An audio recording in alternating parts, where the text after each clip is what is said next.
The world's smallest rugged 4G smartphone called Atom, running full Android, just raised over $1 million on Kickstarter. But how durable is it really? And what's it made of? And how small is too small? Let's find out.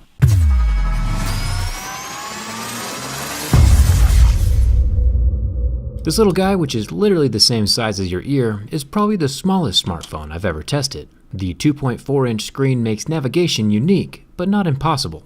Running the full version of Android, all the normal apps should open and work just fine, just, they'll look like they were made for ants. The screen resolution is 240 by 432, which gives it a few thousand more pixels than the Apple Watch. But even then, YouTube videos still look pretty solid.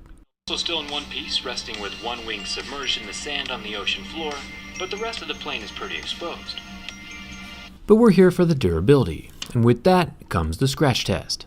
Atom is rocking an unspecified version of Gorilla Glass under that pre-installed screen protector, which means we know it'll hold its own during a scratch test. My most scale is drawn much smaller this time, but the screen is indeed Gorilla Glass, and not the plastic stuff we've seen on some other rugged phones. Scratching at a level 6 and a deeper groove at a level 7. So keys and coins won't affect the phone that's the size of a razor blade, and not even razor blades can scratch the surface. There's a front-facing 8-megapixel camera tucked up under that screen glass, also protected from scratches, and there's 2 capacitive buttons down at the bottom, one that opens your recent apps and a back button, both sitting next to that center fingerprint scanner, which is unscratchable. Kinda nice to have that invincibility on a rugged phone that's basically the same size as your finger anyway. The earpiece grill is made from plastic and very securely attached to the phone, and the bottom grill is also made from that same plastic material. Digging into the sides of the Atom, we show a thick layer of rubber surrounding the whole phone, along with the black plastic power button, and a programmable red plastic button that can be used to activate the camera or phone calls. As long as Bixby doesn't start popping up, I think it's a great feature. We have a modern USB-C charging port along the side. Nothing along the bottom, but up here at the top, the little guy has a headphone jack, which is awesome.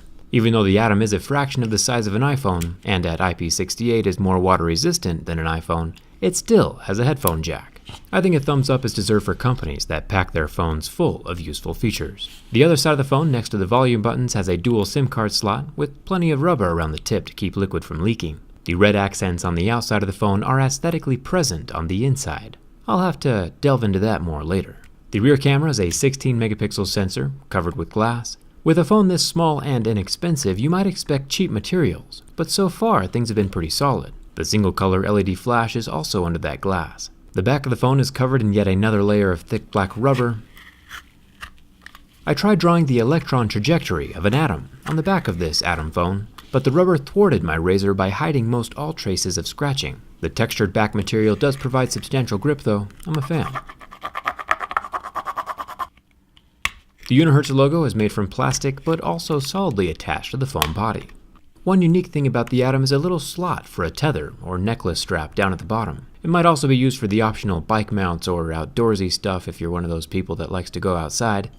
Speaking of dangerous things to do, it's time for the burn test. The flame from my lighter basically takes over the whole 2.4-inch screen, and something new happens. 10 seconds into the burn, the screen goes black with a bright white center to the burn mark. Normally we would see this on an AMOLED screen that wouldn't recover, but this LCD display still recovered completely, which is scientific in some way, I'm sure. The cute little guy is just a tad longer than my thumb, and it's time for a bin test to see how well it will actually hold up under stress. It's quite a bit thicker than most phones, at 0.7 inches thick to include that 2000 mAh battery, which is larger than an iPhone, but who's keeping track? The thing is built like a small brick, and as you might assume, nothing I could do would make the phone break. Overall, I'm impressed. If you've ever wanted an oversized Tic Tac with full Android capabilities in your pocket, this is the phone for you. I'll toss a link in the description if you're interested in getting one as a backup or even a daily driver. Hit that subscribe button if you haven't already, and thanks a ton for watching. I'll see you around.